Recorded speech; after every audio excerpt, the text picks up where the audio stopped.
Welcome back to the Heidelberg Catechism. We come now to the heart of the Gospel, to the suffering and death of our Lord. The Creed says simply that he suffered under Pontius Pilate, was crucified, dead, and buried. This 15th Lord's Day takes three of those words and asks what they truly mean. What was he really suffering? Why before that particular judge? And why by that particular death? The answers show us that nothing about the cross was an accident. Every part of it was for us. Let us learn the 37th question. What dost thou understand by the word suffered? That all the time he lived on earth, but especially at the end of his life, he bore, in body and soul, the wrath of God against the sin of the whole human race, in order that by his passion, as the only atoning sacrifice, he might redeem our body and soul from everlasting damnation, and obtain for us the grace of God, righteousness and eternal life. The Catechism will not let us shrink the suffering of Christ down to physical pain, terrible as that was. First, he bore in body and soul the wrath of God against sin. That is the weight that crushed him, the just anger of a holy God poured out on our sin, carried by our substitute. As Peter says, he himself bore our sins in his body on the tree, that we might die to sin and live to righteousness. By his wounds you have been healed. Second, this suffering, his passion, was the only atoning sacrifice that could ever be offered. As John writes, he is the propitiation for our sins, and not for ours only, but also for the sins of the whole world. To be a propitiation means he is the sacrifice that turns aside God's wrath. This does not mean that every person is saved. Christ's sacrifice is of infinite worth, sufficient for the whole world. By God's gracious design, Christ actually purchased redemption for his people, and the Holy Spirit applies its saving benefits to all who are united to him through Spirit-given faith. So when the Catechism says Christ bore the wrath against the sin of the whole human race, it points us to a sacrifice of boundless worth, offered without regard to nation or rank, and effectual for all who are his. And notice who he did it for. He did it for people who had nothing to offer him. As Paul says, for while we were still weak, at the right time Christ died for the ungodly. His whole life was a road of sorrows, from the manger and the wilderness temptations to the hatred of the crowds and the agony in the garden. But at the end, he drank the cup of wrath to the very bottom, so that for us there is only grace, righteousness, and eternal life. Wrath, sentence, and curse, all of it fell on him for us. Let us learn the 38th question. Why did he suffer under Pontius Pilate as judge? That he, being innocent, might be condemned by the temporal judge, and thereby deliver us from the severe judgment of God, to which we were exposed. Why does the Creed bother to name a Roman governor? The Catechism calls Pilate the temporal judge. Temporal here simply means earthly, a judge in this present world, not the final judge of all the earth.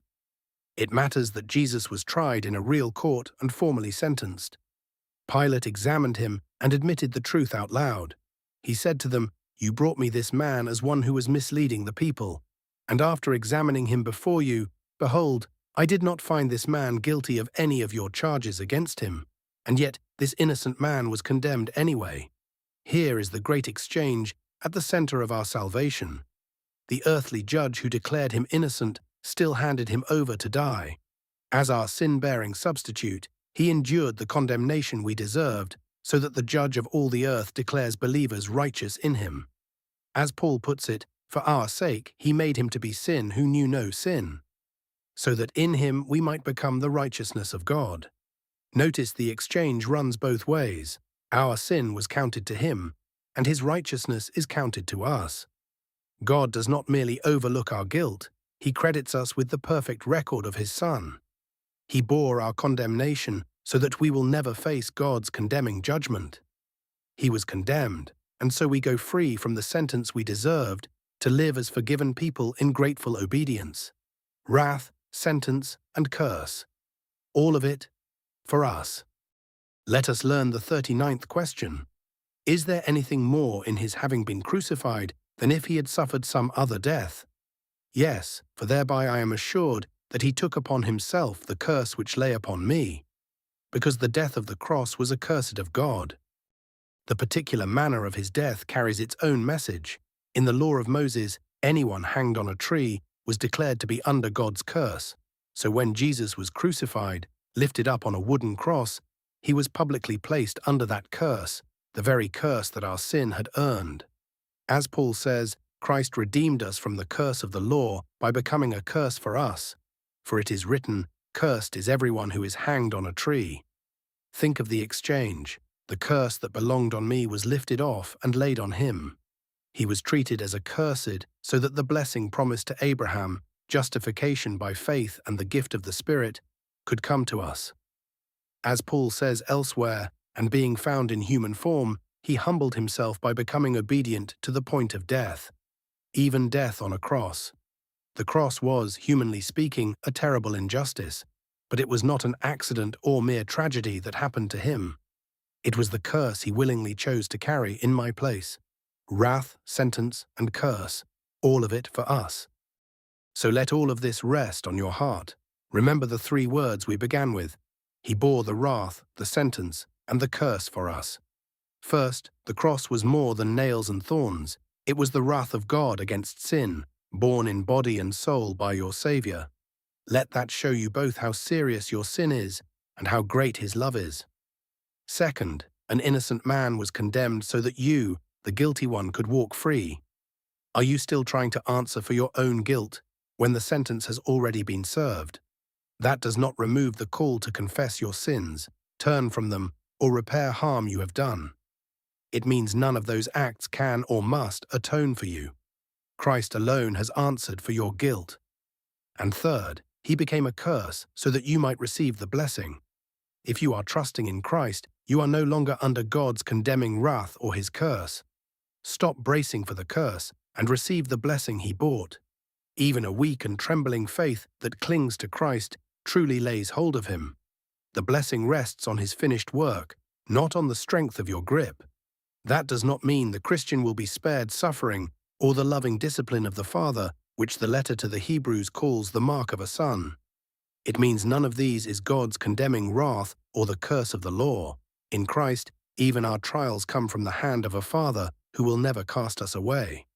His fatherly discipline may be painful and may include hard providences, but it is never the wrath that condemns or the curse that excludes. In Christ, God's heart toward you is that of a reconciled father, even when he corrects you. It is really yours in him. The scriptures behind today's lesson are drawn from the prophet Isaiah, the Gospel of Luke, the book of Acts, the letters to the Romans, the Corinthians, the Galatians, the Philippians, and the Hebrews, the first letter of Peter and the first letter of John, all taken from the English Standard Version. The words of the Catechism come from the 15th Lord's Day, in a traditional public domain English translation. You will find them gathered here on the screen. Thank you for beholding the suffering Saviour with us today. He was cursed so that you might be blessed.